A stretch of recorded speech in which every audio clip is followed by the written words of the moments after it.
Hello, everybody. Welcome back to the KGC show. Today, I am joined by two great people that I have found to be very influential in my podcast.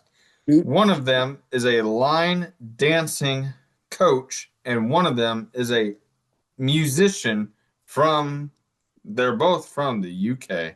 But we are here to talk about two of Andy's greatest songs, and we'll talk a little bit about line dancing as well. Please give it up from a country that's not the US of A. Please give it up for the great Mickey and Andy. How you guys doing? Hi, everybody. Hello. How you guys doing out there? Not too bad. Just getting settled down for the evening because it's dark over here. We're doing pretty good.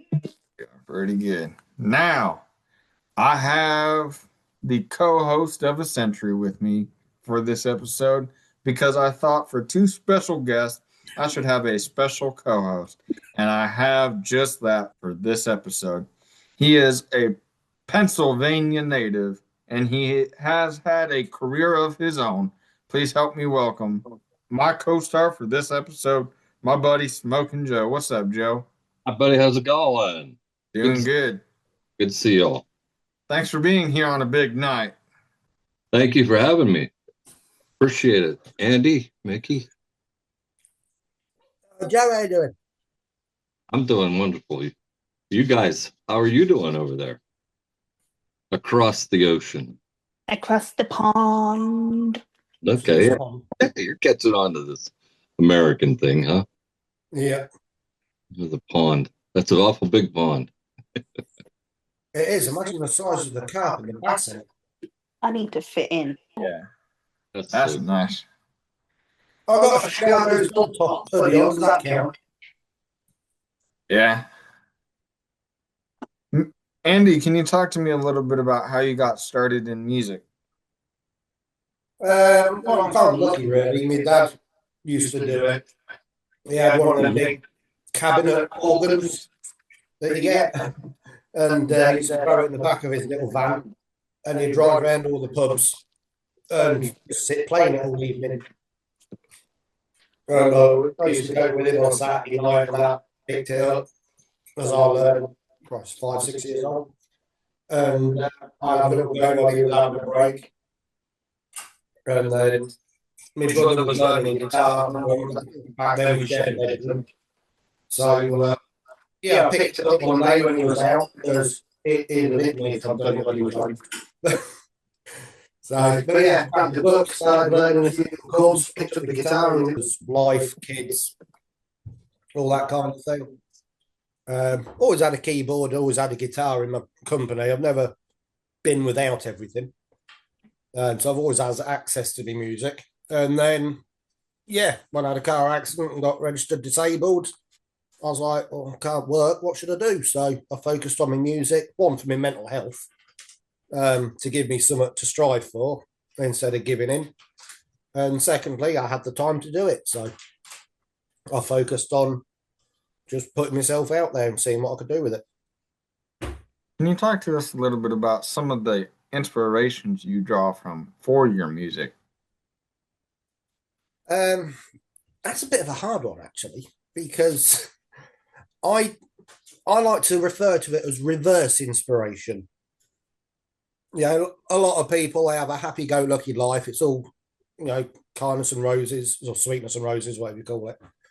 And they'll see something like a butterfly on a flower and they'll go, oh, that could be really musical. And they make a song about it. I kind of look at sections of my life and things and I'm like, how did I wish it went? And then that's where it comes from. So it's kind of my brain coping with past traumas by rewriting the memories into how I would have liked it to go. So like, say you'd broken up with your first girlfriend. The song would have been rewritten as either we'd stayed together or I'd dumped her. Just putting a positive spin on everything. Apparently, I'm an alcoholic because every one of my songs have something to do with going to a bar on a weekend. So, but in fairness, with my auntie and uncle and that being bikers, we used to go to all the backstreet biker pubs. So I was in there at the age of 14, um, spending time with them. So the pubs never really interested me. By the time all my school friends came around at 16, they're like, "You coming up the pub? We're going to sneak in and see if we can get drunk." And I'm like, "Grow up." I've been doing it for the last 2 years and I've never once got drunk. I just sit, enjoy a drink, go home, enjoy it. I don't get in trouble. I don't get in fights. I don't get barred. And yeah, so I missed out on all the clubby side of it with my friends because they're idiots. Joe, you got yourself a question?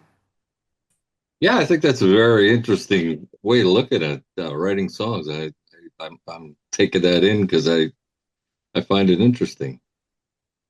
It's a good way to look at things, definitely.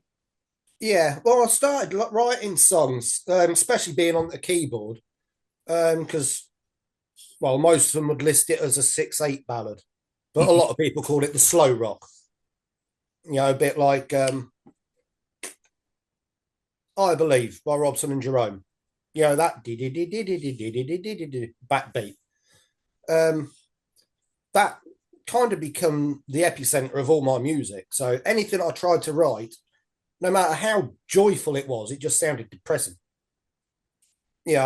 So I'm like, well, I can't go off life experience. I can't do this because I'm always knackered. So it always comes out as perplexed or something, even when I'm trying to sound happy.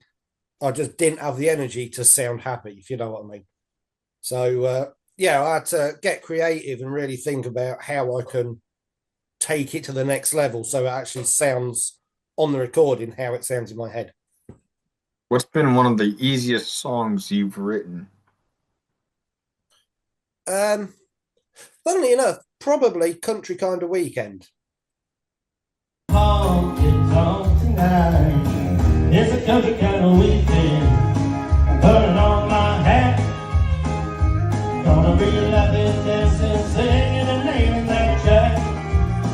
We're gonna party till we can't anymore. Because tonight, living in a little box, we'll be sprawled out on the floor.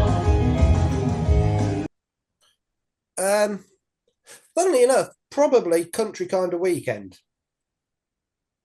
It's the first one I've got a proper backing track recorded for. Good friend of mine, I sent the vocals over to him and he built the entire backing track on his own for him.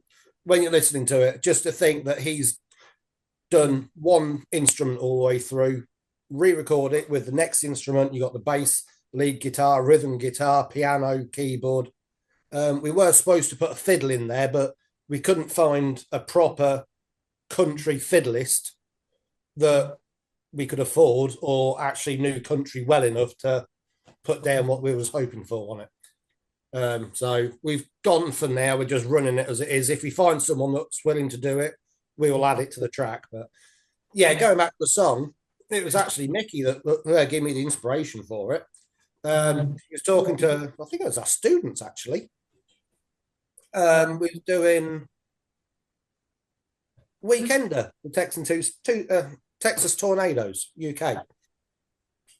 And they put it on. It's a Friday to Monday event. You have line dance classes, socials in every evening, disco in the afternoon. And it's literally all based around line dancing and country music. We normally go to the 90s Weekender because it's brilliant 90s country. And yeah, we was talking to some of our students about it. And they were like, well, what is it then? And she literally turned around and went, it's a sort of country kind of weekend. And I just went, yeah, I got my phone out and made a note of that. I went, that's a title. Yeah, definitely. I agree.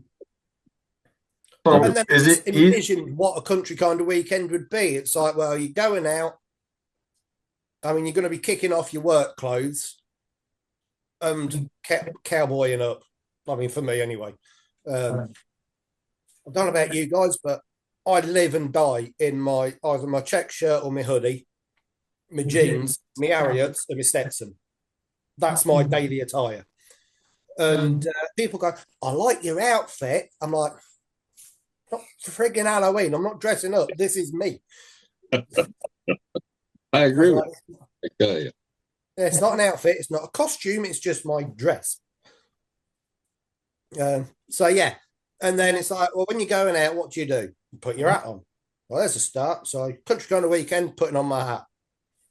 And then what we're going to be doing? We're going to be having a laugh. We're going to be dancing, and we're going to be drinking. So, and it's literally that's how it came about. So I'm like, yep, there's the next line. And then what we're going to do? Well, we're probably going to go over the top until we fall asleep or crash out somewhere. So there came the third line, and I think it took me 4 minutes to write the chorus Wow. and finalize it. It only took me 25 minutes to write the entire song. That's awesome. Yeah. Obviously, it took me a bit longer to get a backing track for it and a melody in place. I'll call it bongo it out. It's a weird way of describing it. But think of just, instead of a tune where the melody goes up and down on the notes like you would with the keyboard, it's just bongoing the syllables out. So it's ding, ding, ding, ding, ding, ding, ding, ding, ding, ding, ding, ding, you know, and that's how you get the wording to fit the lines, if you like. So, you know, where the count is for it. And then, yeah, just naturally evolved and progressed from there. So I understand that. I don't understand. I know that you guys did the line dance for our friend B. Smith in her music songs that she did. Can you We talk did to a us a joint little bit first about one, and that? then Mickey did the second one all on her own. What's that? The first one we did as a duo. Me and Mickey did it together. That was kind of a surprise for her, to be honest, wasn't it, Mickey? Yeah, well, she wasn't expecting it at all. Yeah, and then once Bookshop heard it or saw it, and they all loved it, they spread it around Louisiana and everything, and their base. And then when Girls Like Me came out, B contacted Mickey and said, "Can you write me another dance?" So So how fun is it for you guys to put line dancing to song? And I know I'm going to be talking to Mickey about this. So, how fun is it for you to learn these dances and then go teach the class? Are you asking me or Andy? Yeah, you. Me. I wouldn't exactly call it fun. Um, Obviously, in regards to like writing music, you have to have the inspiration there. It doesn't just come like that. It takes a lot of sitting down, listening to the song, listening to the beat, the counts, because the dance has to tell the same story as what the song does. And each move of the dance has to represent part of the story. It's actually a lot of hard work. But once we've got it and we've taught our students it and watching them do it, it's just an incredible feeling. Just think, that's my dance. They're dancing my dance. It's great. And does it make it funner? Well, not funner, but does it make it more special for you when you get to put your line dance stuff to Andy's music as well? she'll let you know I when she does it. I have yet to come up with a dance to his songs. I do keep meaning to, but nothing ever comes to me when I hear the song yet. Apparently doesn't Jada Boogie goes to Country Kind of Weekend. Yeah, Jada Boogie does go to Country Kind of Weekend.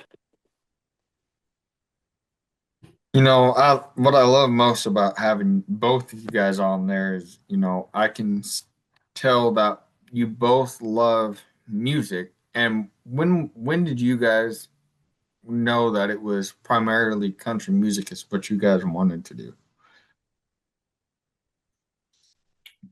Go on, Mickey, you first. I'll go on the dance side of it because obviously Andy talks about the music side. I started line dancing when I was 4 years old, so 30 years. But it wasn't just line dancing I did like ballroom, Latin, jazz, disco, rock and roll, jive, all that lot. But line dancing is the one that stuck. The rest of the styles of dancing, I sort of said bye-bye, didn't like it. Line dancing is the one that stuck, and I've, like watching the movies on TV, TV shows and everything, when they line dance, it is done to country music. And all throughout my life, I have said line dancing belongs to country. So my passion with is line dancing coincides with my passion for country music. Before Andy answers, how did you come up with the name Texan Two Steppers on TikTok? I wanted something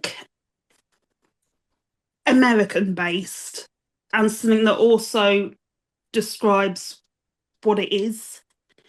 Ironically, we do not two-step, but it coincides with the line dancing side. And what more country state can you get than Texas? So Maybe Florida. No. I think we played idea tennis, didn't we? We played idea tennis. We were just throwing back and forth and back and forth. You said Texas or Texan. Or, no, Texas. So I think we were talking about Pete and Stu. And obviously the Texas tornadoes came up. And then we changed Texas to Texan. And then it just bounced straight back with two steppers. Yeah. And we went Texan two steppers. Actually, that sounds pretty cool. It's a great description as well. I mean, it doesn't take much of imagination to understand that that's what you guys do. And, So and it's quite catchy as well. It's not one you'd forget easily. Unless you're Caden, of course. Well. Yeah, the Texas Three Trippers.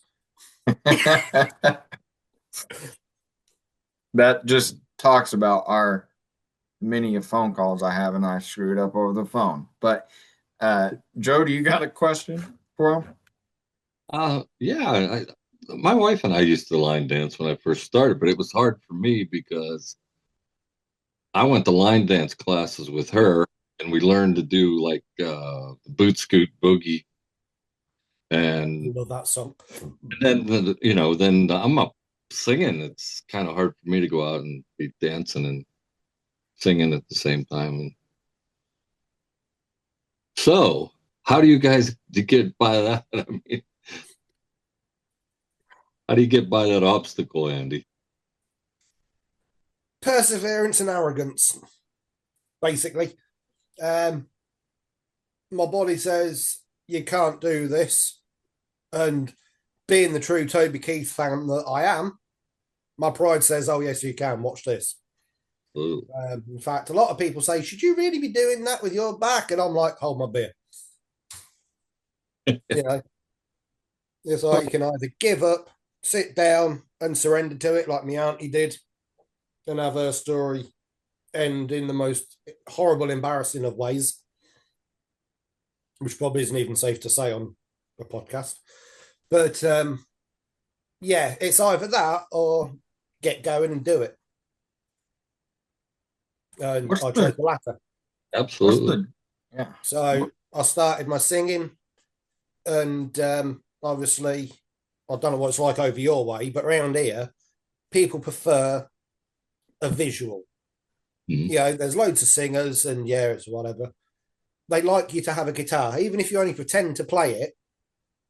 They like to see. They'd always pick an artist with a guitar over an artist that just stands there and sings. Right. I've seen many of the American people, up on stage or in videos or whatever. There's nothing plugged into their guitar. I mean, it's obvious that they're not coming through the sound system. So I have the prop at times. Yeah. And then my mate Pete, he does it, and because we're both doing the line dancing, he gets down on the floor and does it with people. And I was just messing around one day. I was feeling a little bit devil may care, and one of the songs I was singing was a dance I just learned, and I loved it. So I jumped down, started dancing with them, singing it and dancing it as well. That's And cool. it just kind of stuck. 'Cause there's not many people that are actually able to do it. Right. I think rightly, there's only what, 4 people on the circuit? 3. Well, there's 2 now, actually, isn't there? Because the West Coasters have retired. Yeah, there will be after this year. They're just finishing the last of their gigs off for this year. Yeah, I mean, there might be more. I'm not going to be egotistical, but there's only 2 that I know of that get off the stage, dance, and sing together, and that's me and my mate. How challenging is that for you? Because I mean, you're doing 2 things at once, and a line dance, from what I see, is not as easy, and it takes a lot of concentration. So how are you able to balance that? It's all about making it a motor function. Like breathing, you don't sit there and go, I'm going to breathe in now, I'm going to breathe out now. You know, it's a motor function. You just do whatever and you naturally breathe. You don't think about it. You don't pay it any mind. Your body's just on automatic pilot. Yeah. And it's the same with the dance. You practice start off with the song. You practice the song till you are intimately confident at it. You can slip in a conversation between the lines of the song. In the solos, you can make a joke or mess around, have a laugh with people, miss half a verse, but still go exactly back to the line that you're supposed to be on, because you've missed the first 2 or 3 lines. That sort of thing. And when you get to that stage of it, then you learn the line dance and you do the same thing with the line dance. I think this is one I was going back to you on, actually, with the dancing and everything and making choreographing, because certain sentences you can picture what move you should be doing. Mickey's nodding. It's like you can do a grapevine, you can do a lockstep, you can do a rumba box. Certain lines, you picture yourself, you can picture a rumba box or one of them moves being done to that line because the sound and the motion just lock. And you train yourself to it. So you know that this line has this move. So even if you go wrong in the dance, just by singing the song, you know what the next line should be and what the move should be for that line. And again, you get it to a motor function where you don't think about it, your body just goes on autopilot. It's almost like playing an instrument as well. You can feel that chord change coming, and you know where it's at. And 100% like that. You end up feeling it more than you do thinking it. Absolutely. Yeah. In fact, if you try thinking about it, you'll mess up. I would think so. Mickey will tell you some of my best gigs are where I just haven't cared at all. I'm comfortable, I'm happy. Normally I'd have shot a jack or something like that to give me a bit of Dutch courage. But I just get on with it. I don't think about it. I don't second guess myself. I just do it and let it come out on its own. And they're some of the best gigs I've done. Yep, I'm sure. Yeah. Can you talk to us a little bit about what you like more in playing live versus recording your tracks the way you do? My tracks or just in general? Your tracks. The other ones I've written. Yeah. Right. What was the question again? What do I like about playing it live than... Yeah, versus just demoing it. Oh, I see. When I'm sending the recording out to people over singing it on stage. Yeah. I think I know the answer to this one. Go on then, I'll let you answer it. We haven't heard from you for a while. Getting people's initial reaction to the songs, I would say. It's more knowing people don't hate it. because you always know when the audience don't like it, because they'll always applaud you, but it's like, Uh, The golf clap. yeah. yeah, when they're there, "Hey!" You're like, okay, maybe they do like it. But also being up on that stage, knowing that no one else on the planet sings this song yet. And you You know, probably feeding off of the crowd energy and that, Yeah. I know on stage, and boy, when they're with you, man, it's so easy. It's like, it's easy, but if you have a tough crowd that doesn't participate much, it kind of drains you a little bit. Yeah, I mean, to be fair, gigs like that, where, like you say, they're a tough crowd, they all look like they're chewing wasps. Yeah. I don't bother playing my own songs. My self-penned songs are a little bit like a reward for the people that actually make a good gig. Yep. It's like you put your effort and energy into helping me make tonight electric. So I'm going to reward that by letting you hear something that I put my energy and effort into. So yeah, I never have to really worry about that side of it as much at the minute, anyway. The time will come when it gets requested, hopefully, and not just by Mickey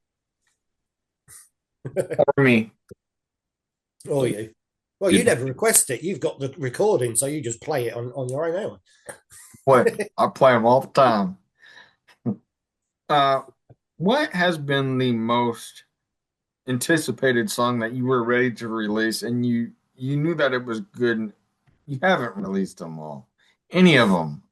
I haven't released them because I'm still looking for a professional recording studio to get it. Because it's all right where I am, but I'm either in my kitchen, my bedroom, or my living room. And you have all the background and ambient noises with it. Your voice reverberates in the wrong way. You get too much traffic and noise in general. And for some reason, it doesn't sound like me. Me singing, I mean, if you go on my TikTok and listen to me being recorded on an iPhone, I've got quite a good bassy mid-tone voice. It's manly or masculine, should I say. It sounds good, it's rich. Then you hear me on a recording that I've made, and I sound like Joe Pasquale's little brother. It's thin. And that's the bit that I'm not happy with, and that's the reason why they've not been released. Okay. So when they do get released, these are songs that everybody should be downloading. I mean, fingers crossed. I will be going. Well, I'm going to look into it. Actually, everyone's saying DistroKid, but there's the other one as well. There's two of them. Is it Astra or something? Can't remember. yeah, sounds right. No, but what's the best song that you've played live that got the best reaction that you didn't expect to out of your songs? That was the question I was trying to ask. Oh, the best reaction. That's all right. The way it was worded, it sounded like, what did I prefer over singing it live to? Yeah, it's just a host malfunction. You're good. Yeah, that's all right. Turn it off and back on again. We'll be all right. Kick it. Back on again. Yeah, no. That's a good question as well, though. I mean, because studio work and performing live is certainly a huge difference. It is, because you don't project as much in a studio. No. Because there's no need to. You've got the loud music, you can't hear yourself, so you naturally sing it louder. I mean, it's like Luke Combs. You listen to him, well, you watch him singing, you can see he's yelling at that microphone. It's like it's just kicked his dog and he's telling it off. That's how he gets the rough to his voice. You try doing that sat on a sofa, he's never going to recreate it or hit the notes either, because you're using a different part of your vocal range. So yeah, that's another obstacle that I had to overcome, to be honest, thinking about it. Joe, good to point that one out, because you naturally sing either from your chest or your throat, which of course gives you the top end. But when you sing it properly, you're singing from your stomach or your sternum. That's where the bass comes in. and the lower ranges. So yeah. I'm sorry, I didn't mean to interrupt. There was a No. gentleman that when we shot one of the videos, one of the camera guys, he does vocal teaching, and he holds a match in front of his mouth, and he hits the loudest note that you could ever imagine, and that match actually just flutters a little bit. He said, "That's when you know you're singing properly from the diaphragm. You're not, Yeah. you know," and it's true. I mean, and you're also right about the throat. I know people that sing from the throat and and the diaphragm and the proper way of doing it. Yeah, absolutely. But Mickey, I know that you're sitting here, so we got to talk to you as well. Mickey, what has been some of your favorite dances that you've been able to create? My all-time favorite one at the minute is my latest one, which is Cajun Beat. That is a good one for beginner dancers, and it goes to the song by Mary Shapping Carpenter, Down at the Twist and Shout. It's good, catchy song. It gets you singing, and I just love it. What But then there's didn't you tell me that you were in a contest like for a certain amount of line dances or something? I am, yes, I have a line dance competition coming up next month. I've learnt all but 2 of the dances now. I've just got 2 more to learn. So, are they easy dances or are they difficult? There's 3 dances per class, which is beginners, improvers, and intermediates. The beginner dances, yeah, they're easy. The improver dances, again, I find them quite easy. The intermediate ones, however, I am finding a little bit tricky to learn, but I'm getting there with them. And you also make like stickers and you do like custom stuff, don't you? I do, yes, I do my own line of merch. Stanley cups, keyrings, mugs. One of my other students, she does the clothing side of it. So yeah, we've got our own line of merch as well. Mickey, can you buy that online, or do you have a place where you want to share with people that you could maybe buy something? I don't actually have anything up here at the minute. Contact. No, he means have you got a website that people can visit Oh. to buy stuff? I don't have a website. It is mainly done all through my Texan Two Steppers Facebook group on Facebook. Yeah, that works. Yeah. So that anybody listening, if you want to buy some of the merch, can go to Texas Two Step Facebook. Contact Mickey and she'll hook you up with some of that stuff. Take it over my job. I asked him to co-host and he's taking over. That's what a true friend does. I did. Hook yourself up. Well, somebody had to be a good host for once. And stuff as well, probably. We can. Yeah, you got merch as well, Andy? Only the t-shirts and car stickers, actually. I've shown you the one in my truck, haven't I? Yeah. But yeah, it's nice and simple. A encrusted Phoenix with Andy Phoenix through the middle, country at the top, singer at the bottom. So Made nice by simple, yours nice. truly. Yeah. Designed it, Mickey?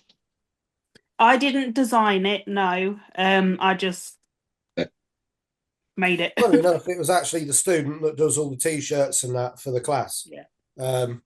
Oh, well, She that's came up to me, she said, I've got a present for you. I'm like, what's that? And she just went, "Ka-ding," and showed me it. I'm like, guess I got my logo then.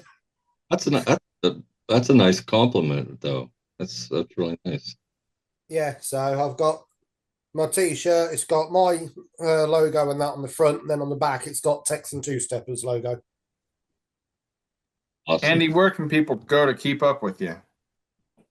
I've got my TikTok account, Andy the Country Singer. I've got Instagram and Facebook, both Andy Phoenyx with a Y. Pardon me, too many sausages. Yeah, spelt Phoenix, spelt with a Y.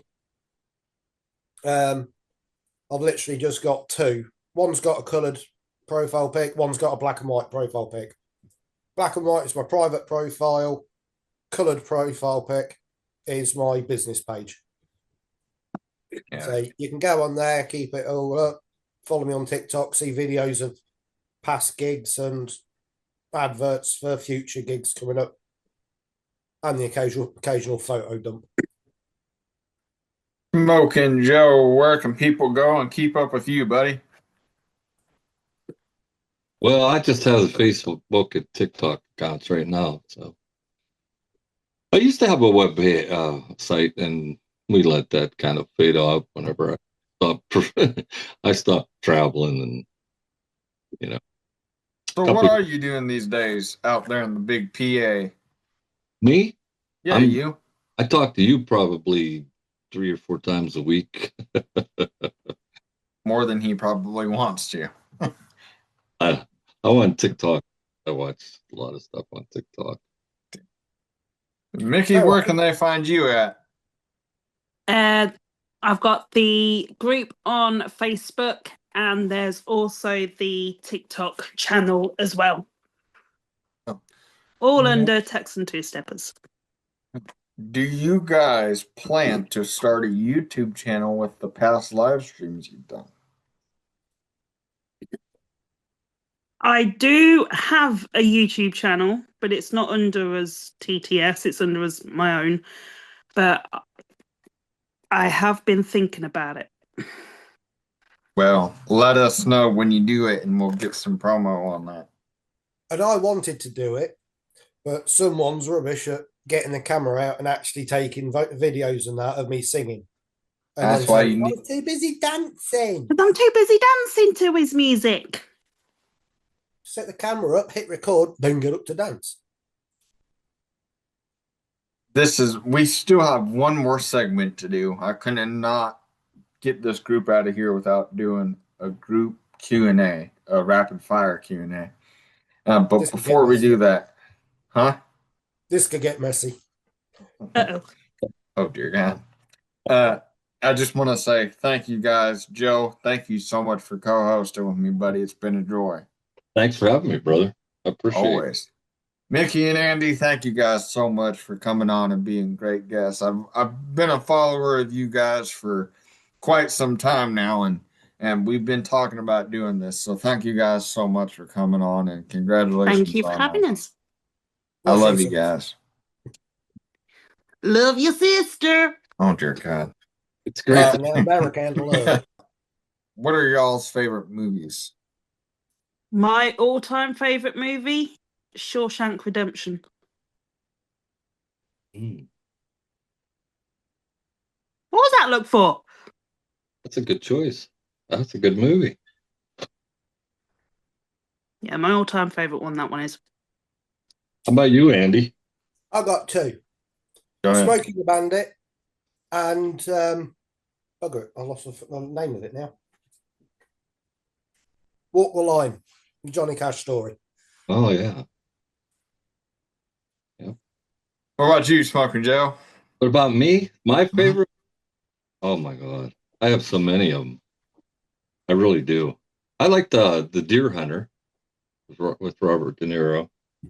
And, of course, The Godfather was a great movie. Yeah. What about Caden? What's your favourite film? Ours. Watched that the other day. Did you know that Mater is Larry the Cable Guy? Thank you. I was watching Cars 2 and I heard the "You're done." I'm like, that's Larry. Mickey went and Googled it and it is. What's your favorite song of all time? Go on, Mickey. You went first last time. Hit us with one, Joe. I was Memory, just thinking. memories from the musical Cats. Oh, that is a good tune. I want it sung at my funeral. That's one of the first main ones I learned to play on the keyboard. Beautiful song. It really is. It just flows really well. Yes. Mickey's still ticking away there. No, I've realised, yeah. You Yeah. got it? Yeah. Go ahead. It's the one that proper introduced me to the country music, and that is Alan Jackson, Chattahoochee. I love this crew. Andy, what about you? I'm kind of with Joe. I've got too many that come to mind. It's hard to pick a winner. I think if I have to stretch it out through all of my life, then it would be Here I Go Again by Whitesnake. Because that kind of became my teenage anthem. On my own. And just like that, it's been ruined for me for the rest of my life. How about you, Caden? Favorite song? Oh, favorite song of all time is Long Haired Country Boy by Charlie Daniels. Why? Because I live it. Okay. Live this long hair. And final thing, what is the one thing you guys want to be remembered by? I think we should all just sit here and put Mickey on the spot now and not say anything till she answers. Easy editing. Just shut up, you put me on the spot. What do you want to be? I had it a minute ago. Being able to pass on what I know and the knowledge in regards to the whole country lifestyle, line dancing music onto the next generations. That's You look like a monkey, what the hell? He asked what you wanted to be remembered for, not what you wanted your legacy to be. Yeah, I want to be remembered for being able to pass it on to the next generations. Okay. I want to be remembered for not giving in, and be used as an example of when shit gets serious, hard work beats talent. When you work hard enough, you don't need luck. That kind of thing. What about you, Smoking Joe? I just want to be remembered for me being me, because I was always on stage. What you saw, he was the same person you saw when they were shaking your hand and signing an autograph. And same guy sits in on the couch and changes the channels on the TV, and same guy sitting here talking to you right now. That's, I guess, that's what I want to be remembered by. Well, I've enjoyed this show very much. You didn't answer that question. I'm going to say, you ain't getting out of it. What do you want to be remembered for? Yeah, that's right, Andy. You're not letting him get away that easy. What do you want to be remembered? He wants to be remembered for being my American son. He wants therapy for that. No. The best part, yes, that is one of them, because they have the UK parents and I get free merchandise. So, but the one thing I do really want to be remembered by is I think what Mickey said is the legacy that we are able to make within our own self, and whether that be with the music that Andy and Joe have made, or with the line dance stuff that Mickey's done, and podcast, it all kind of goes back to one thing, and that's the passion of doing it. And I just hope that my passion shows. But I've definitely enjoyed my time here with all of you guys here tonight, and we definitely have to do this again. When you said about money, I got to tell you, my wife's favorite saying: "You spend $100 on a shirt for a $50 show." Yeah, did that the other week.